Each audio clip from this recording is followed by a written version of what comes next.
président de la transition a promulgué hier le code minier et la loi relative au contenu local dans le secteur minier en République du Mali.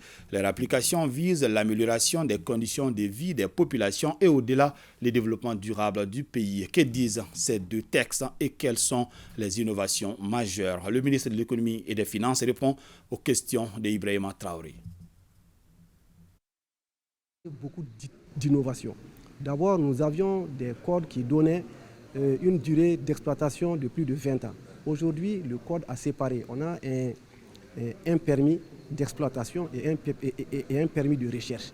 Le permis de recherche, vous l'avez pour 3 ans et il peut être renouvelé 3 fois.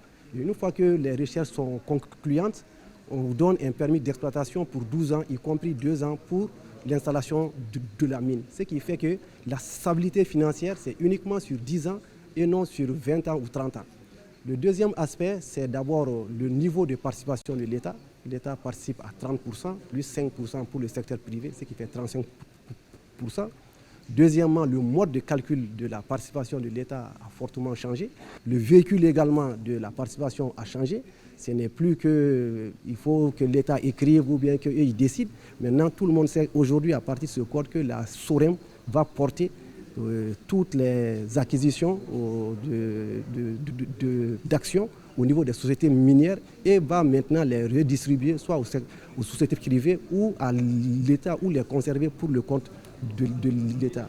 L'autre chose, c'est les exonérations. L'exonération va se limiter uniquement à la phase de recherche. Dès que vous voulez exploiter, vous n'avez plus droit à l'exonération. Et nous savons que par an, c'est bon an, mal an, 60 milliards sur les produits pétroliers. Donc si on regarde sur les équipements et autres, c'est vraiment des montants assez importants que l'État perd chaque année sur les exonérations.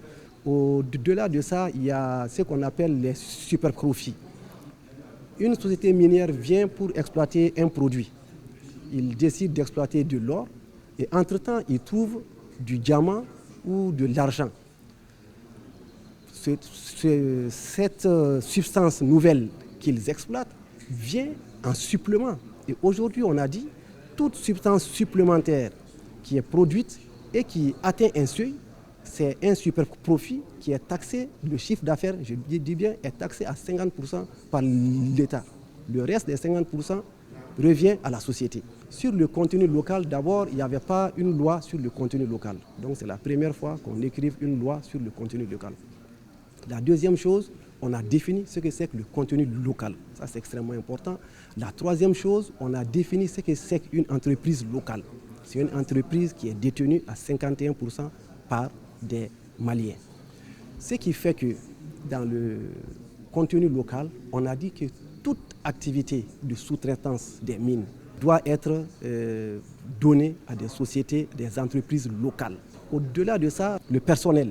On a dit que dans les sociétés minières, il faut qu'il y ait au moins 90% du personnel local pendant les 5 premières années. Et puis au-delà, chaque année, il faut que ça se réduise. On a pris non seulement un pourcentage sur l'effectif, mais également un pourcentage sur les rémunérations. Parce que souvent, pour 5 personnes, vous allez trouver qu'on a 80% du revenu qui est détenu par des étrangers qui ne représentent que 5%. Donc on a non seulement fait un ratio sur le revenu, mais on a fait également un ratio sur l'effectif. Ce qui veut dire que vraiment, c'est les Maliens qui vont réellement travailler dans ces sociétés. Au-delà de ça, on a créé 2 nouveaux fonds. Dans le code de 2019, on avait 3 fonds. Aujourd'hui, on en a 5. Un des fonds les plus importants, c'est le fonds de recherche, de formation et de renforcement des capacités du secteur des mines. Donc on a décidé de mettre 0,50% du chiffre d'affaires des sociétés minières pour renforcer vraiment l'institution qu'est le secteur minier. Donc tout ce qui est cadastre, DNGM pour le contrôle, la surveillance, etc. Donc vraiment ce qui est un élément extrêmement important, c'est dans ces fonds qu'on va même faire la création de l'école des mines. Le deuxième fonds qu'on a créé, c'est 1% du chiffre d'affaires. On vient de voir que le chiffre d'affaires de 2021 était de 2000 milliards, environ 2000 milliards. Donc ce qui veut dire que 1% fait 20 milliards.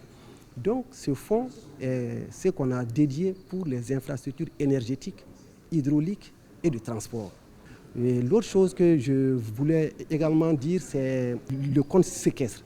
Chaque mine, dès que vous êtes mis en production, vous devez mettre un pourcentage de votre chiffre d'affaires chaque année pour préparer la réhabilitation et la fermeture de la mine. Le troisième fonds qui existait mais qui a été touché, c'est le fonds de développement local. C'était un fonds qui était abondé à hauteur de 0,25 qu'on a ramené à 0,75. C'est pour vraiment permettre le développement local. Un aspect aussi de ce code, c'est les sanctions.